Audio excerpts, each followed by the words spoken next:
You doing okay, Bryant? You sound a little under the weather, dude. No, I'm fine. Just busy. Just came back from vacation. You know what I mean? No, I don't know what you mean. Mm.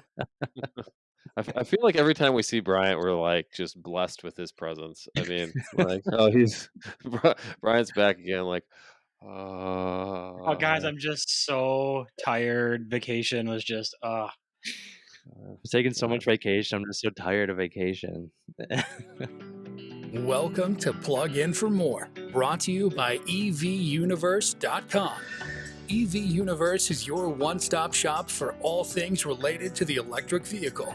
Here on this podcast, our goal is to educate, inspire, and hopefully make your transition into the electric vehicle marketplace a lot less intimidating. And now, here are your hosts, Mike, Tom, and Bryant.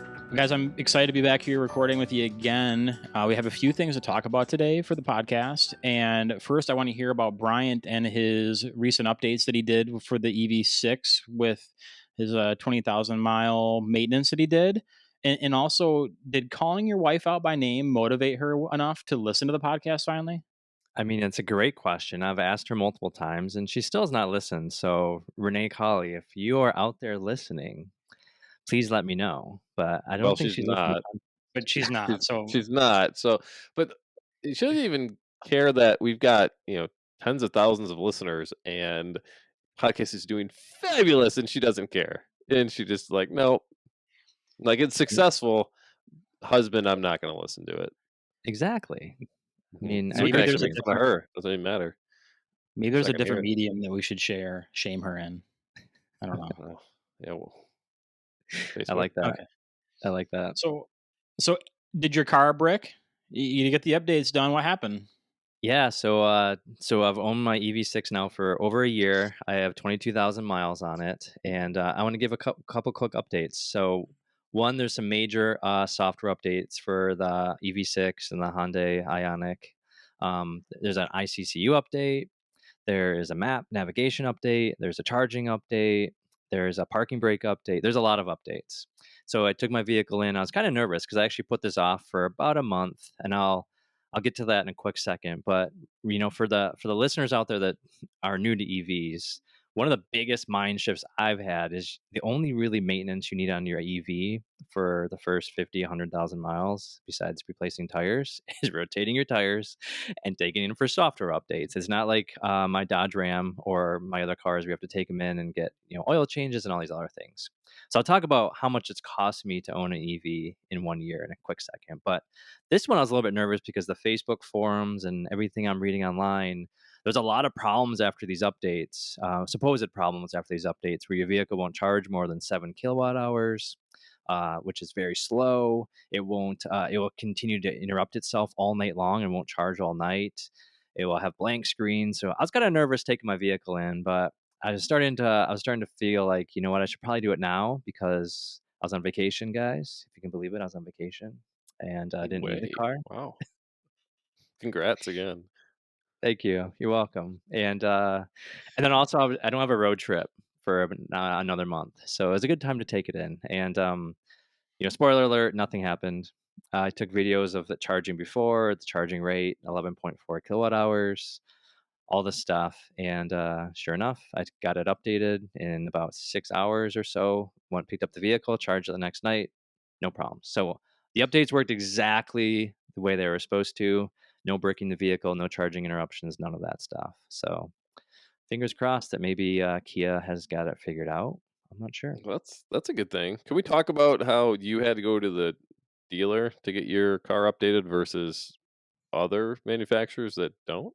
I think we should.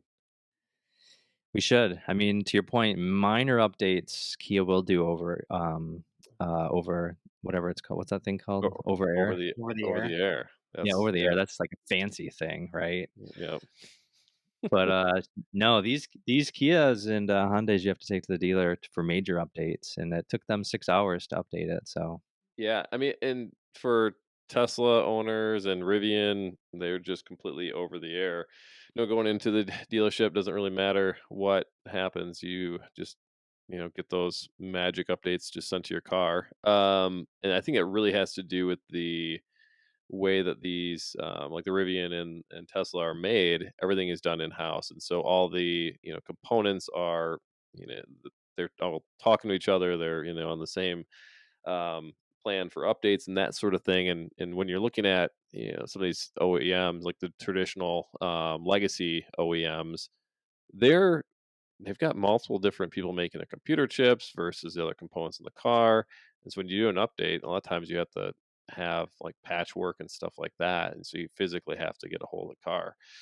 So, I mean, that is one of the differences when you're going with a legacy vehicle versus one of the new EV manufacturers. Is some of those updates you're going to have to, it's a small concession, but you'll have to go in and pick your car in. When that being said, the Mach-E is all over the air updates too, Well, then despite it's being a awesome. legacy maker. Yeah. So it's not across the board. I agree. Well, and part of one other quick thing is Kia has their subscribe app where if you pay money, they'll do over-the-air updates, and I don't think it's worth $300 a year. So I think that's another moneymaker. But we can talk about apps and car stuff on that at a different episode. One thing you talked about with the maintenance and your tires, you're at 22,000 miles now. How are your tires looking? So the tires are all green except the rear right, which is the main drive wheel, is yellow. So I'll probably get another 10,000 miles out of them, but I would love any suggestions for listeners because as if you've listened to the podcast, we live in northern Michigan. We get a lot of snow. These Kumo tires this winter were awful, and there's no way I'm going to leave them on for this winter because they don't have enough tread. So I'd love to hear any input or any thoughts around what tires I should get. I don't want to get a dedicated snow tire like I normally would. I would like a all-season tire. Um, and I love any input. And Tom, you said like the tires your Mach-E came with were pretty sick. What were those? I don't know. I'm Sorry, Someone's sorry. not prepared Yep. for the podcast today. Well, I didn't let wasn't him all know. need to back out my tires. Come on. Oh, I can't take you anywhere. It's But ridiculous. they're pretty good. I'm pretty sure they're Michelin's, but I don't know the model of them. I'm not that in tune to it. That's why I've got a tire guy. I was hearing recommendations of the Michelin Cross Climate too.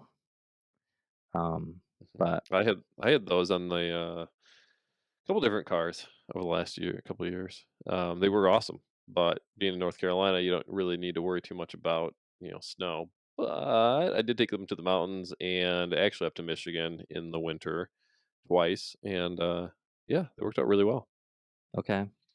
Michelin Primacy Mm, AS, okay. maybe. Sounds like I might be looking at Michelin's. But yeah, guys, I think like so, 22,000 miles 1 year. The maintenance on the vehicle has been $50, 2 tire rotations, $25 each. Obviously, it's under warranty. You don't expect as a new car to pay for anything. But I was just doing some quick math. I have how much I've driven the car this year so far. So from January 1st to recording on August 8th, I've driven the car 8,000 miles so far this year. Obviously 22,000 miles in a year, and I've added up in my ChargePoint app. It keeps track of how much you're charging it, how much you're driving. Obviously, there's free charging in the highways for Kia and other vehicles for Electrify America. So this does not qualify, doesn't count any Electrify America, but it's free. But I've driven, like I said, about 8,000 miles, and I've spent about $200 on charging. So you guys can do the math and what that looks like. You're talking like 36, 38 miles. For every dollar spent roughly. And so it's very affordable from a charging perspective. And then from a maintenance perspective, like I said, $50 in a year. I'll have to get new tires probably. I could probably, like I said, squeeze out another 10,000 miles or so on them. I could probably get to about 35,000, which is a lot for tires. I don't know. I haven't looked at my Kumos, how much, they're rated for, but I will say, just taking my Dodge Ram in after driving it 6,000 miles out to Yellowstone, the oil change. Granted, I did synthetic oils, $98 for one oil change, versus $50 for tire rotations. I did tire rotate my Ram too, so all in from an oil change and tire rotation, my Ram was like $130 just for, taking a road trip out west. So, Mike, you've owned a lot of EVs. Like, how do you think my cost for first year stacks up to what you've had? Yeah, I mean, pretty much the same. And a lot of a lot of the tire shops around me, they do free tire rotations. So, that isn't even a cost. I mean, it's just really charging costs. And when you're charging at home, that's really, really cheap. And then the supercharging or, DC fast charging is going to be a lot more expensive than that, but still less than gas typically. Yeah, I mean, so I really haven't seen anyone whose car is in warranty have much of anything. If you're driving a Model X or something heavy, you're gonna go through tires even faster. But other than that, I mean, it's really not much at all. When you get out of warranty, that's another um, conversation, especially when you look at some of the older Teslas and Nissan Leafs and stuff like that. You can have more suspension components or like the main control unit and the MCUs that are going to factor in for costs and changes and stuff like that. But yeah, I mean, for me, it's been a huge, huge money saver the last few years. Not even including the fueling costs. Yeah, I would say, the Right. mechanic at the Kia dealership. It'd be actually interesting. Maybe we can get him on a podcast or a video or something. But he was just making a comment, a reference of how good the vehicle looked for 1 year. You don't expect it to be falling apart, but he said everything underneath looks like it's brand new still. And there is an EV6 in our city that has 50,000 miles on it its first year, and he said, there's brakes still look amazing, like the bearing, like everything on the vehicle. Not that 50,000 miles is much, not at all. Don't get me wrong, but he said everything is amazingly in great shape. Um, just because there's not that much, to your point, Mike, there's not that much, wear and maintenance on the vehicle because there's not a lot of moving parts. Unlike, no transmission and all those other things in a gas powered vehicle. So I would say my year of owning it has been, you know, I was actually expecting it to, tires to wear out quicker. I didn't expect to get 22,000 miles because I've always heard EVs, run through tires fast. And, if I can get 30,000 miles off these tires, that's not bad. So Fisker just launched a few new cars on top of the ocean. You got the Um, Alaska, the Ronin, the Pear. the pair. That's sounds like naming your kid Apple. Oh, they want me to pay $250 to reserve my Fisker Alaska. Mm-hmm. It looks better than a Rivian, though. The Alaska is the pickup truck. Yeah. Yep. The Ronin is their sports car, their high Mm-hmm. end like supercar, The and then the pair is $350,000. Yeah. yeah, and so the pair is looks like a slightly bigger version of the Ocean. No, the Pear should be like a urban Oh, that's right. That's little right. commuter type car. But looking at the Alaska, there's not a ton on their site, but it looks like maybe roughly the size of the Rivian. I think so. I think it's supposed to be similar, but I think the midgate can fold down Yeah, but in the truck, which is a pretty big deal. yeah, it's like a mini truck, but Yeah, it's not a mini truck, but 3/4 of a full size. I mean, maybe it could fit some plywood in. That's the question. it's debatable. Oh, gentlemen, gentlemen, gentlemen. It does. It does. I haven't seen a picture yet. I'm just saying. Well, I Pixar don't didn't just have. go and pick out like, sheets of plywood. That's not my thing every week, but I can if I need to. It's too busy picking up other stuff at Home Depot this morning. Sorry. Like Next what? time What did you pick up? Did you actually put something and use your truck like a truck? I did. I What did you picked pick up up? Halloween decorations. I know it's crazy. Um, it's August and we're picking up Halloween decorations. That's cool. Not my purchase. But Wow, you must really like Halloween. I mean, my wife does, and she listens to this podcast, by the way, unlike your wife. So I'll have to pay for this conversation right now. You said nothing wrong yet. that's right. He's right. All right. So There's next still time topic, though. you know, So um, to save Mike from the embarrassment and the trouble, let's move on to our next topic.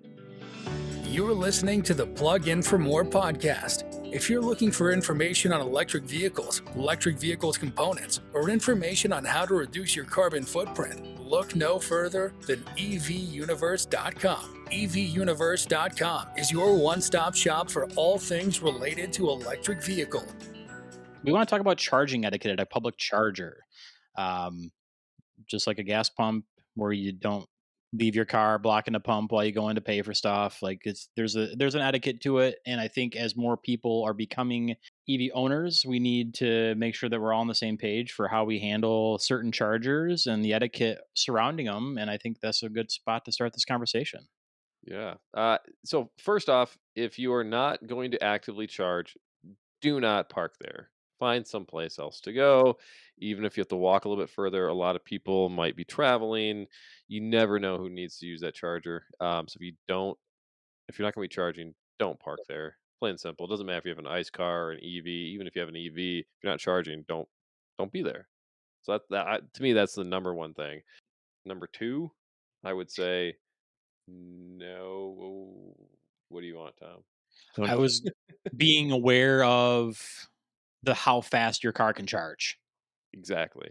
So if So you're in a Nissan Leaf, don't go and try to plug into the 350 kilowatt hour charger if there's a slower available charger there. yep, because you can still max out how fast you can charge, but all that extra capability you're not going to be utilizing. You're going to be slowing other people down. So, like, for example, my Mach-E will charge up to a top speed of 150 kilowatts per hour. If I roll in and take the only 350 kilowatt hour charger, and then Bryant comes in behind me, which his car is capable of charging that speed, as is Mike in the Rivian, now I'm blocking that 350 charger when if another 150 is next door to it, those guys are going to max out at the 150 because that's all that charger is capable of. But mine is still only going to take 150 going into it, regardless of how fast the charger displays. Yes, that's a pet peeve of mine. Thank you for bringing it up, Tom. I think it's, and then there's one more other one I wanted to bring up on this topic as well. And this got me in Chicago. It didn't bite me, but I was pissed when I came out because a lot of charge point chargers share. It's like 6.6 kilowatts or 6.8 shared. It says right on it shared. And I was at a parking deck downtown. I plugged in. I was getting the full 6.8. I was going to charge overnight. And I came out at 6 in the morning. And it just happened to be, I swear this is just a coincidence, Tom. There is a Mach-E parked right next to me charging when there's 50 other chargers open. And so it wasn't charging at 6.8, it was charging at 2.8. And rather than leaving Chicago with 100%, which it still worked fine, I was at 80. Not a big deal. But I was so livid. Like, come on, there's 50 other chargers. Like, don't Yep. use a shared one. Yep. So that exact thing. Let's talk about Tesla for a second. So on Tesla, when they had their, essentially they've got two different versions. They've got the version 2 and version 3 chargers out there. 1, 2, and 3 technically, but really you're going to see the 150 or the 250 kilowatt chargers. And what happens on the earlier generation chargers, the ones that are 150, is they share that 150 between it's a if you go to the stall 1A and 1B, those are going to share the same 150. And so you're going to, if you park right next to somebody and there's a whole bunch of open ones, you're going to cut them in half. Same exact deal. It doesn't say shared there, but you need to be aware of it. And so that's the things with Tesla. If it's a 150 kilowatt charger, don't park right next to somebody. Park at the 2A or 2B if someone's in a one stall. If you're at 250, it doesn't matter because they're dedicated. And that's really good info, especially with all of the other manufacturers. They're going to be adopting the NACS standard, and a lot of us that are in the legacy automakers switching over to using Tesla superchargers, hopefully in the near future. Like, I wouldn't have known that. Yeah. Yeah, me neither. Yeah, and the other thing with that, when that happens, I think people really got to make sure that and there's going to be these adapters that are have a longer cord to make sure that you're not taking over two stalls, just because of the location of that charge port. I mean, right now Tesla is the left rear quarter. With your Mach-E, you're what, front right? Front left. Front left. Sorry, front left. Yeah. So to get into that charge, you're gonna block the stall next to you Yeah. and take up the one that would normally work for a normal Tesla. So you're going to block 2 for 1, which is not great. So there's probably going to be some interesting conversations held at some superchargers when this first gets rolled out, if people don't have, the right adapters or a longer cord. And I've seen that before at Electrify America chargers where just the position of vehicles, even parked appropriately for their spot. Like I've seen people jumping curbs and parking in the grass and doing whatever they have to do to position their car to be in the exact right spot to charge in their vehicle. Yep. Yeah, agreed. Can I guess at number 3? I think I know number 3. Don't Perfect. take up a fast charger to charge to 100% unless you like 1,000% need every single mile. Because this has come for me. It just happened to be ID4 owners. I don't know. I'm not throwing any shade at ID4 owners, but like every ID4 owner I've ever encountered at an Electrify America station charges all the way to 100%. And Hmm. rather than taking half an hour, 25 minutes, whatever it takes 45 minutes, 50 minutes, because the closer you get towards 100%, the slower the current is, because it doesn't want to fry your battery, right? So the Electrify America stations slow down significantly, anything above 90%. And I haven't had to wait yet, but I've been seeing in some of the Electrify America emails and stuff. They're trying to like show everyone that you don't have to charge you 100%. But I get it. If you're like on the road trip and you need every single mile to get to your next charger, like okay. But most of us don't need every single mile. Charging to 85, 80, 90% is probably okay.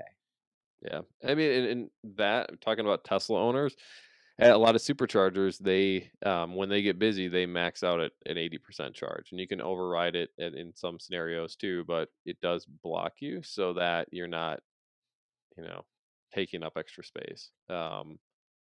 Lots of people get in and out because I mean, there's times where there's lineups. I haven't seen too many of them, but it's just going to get more and more, especially when all the other OEMs join up. Yeah. And I just saw that Electrify America is changing some of their billing schedule or their pay schedule for chargers, that it's going to ultimately start charging idle fees to people that are Good. blocking them for too long. It's Yeah. needed. So I mean, that'll probably help alleviate some of those issues. And lastly, don't unplug other people's cars, yeah, right? Unless they've been We don't. charging for 7 hours and they're fully charged. if you can tell. Okay. All right, All guys. right. Thanks for joining in for this one, and we will see you in a couple weeks. Sounds great. Thanks, Bye, guys. everybody.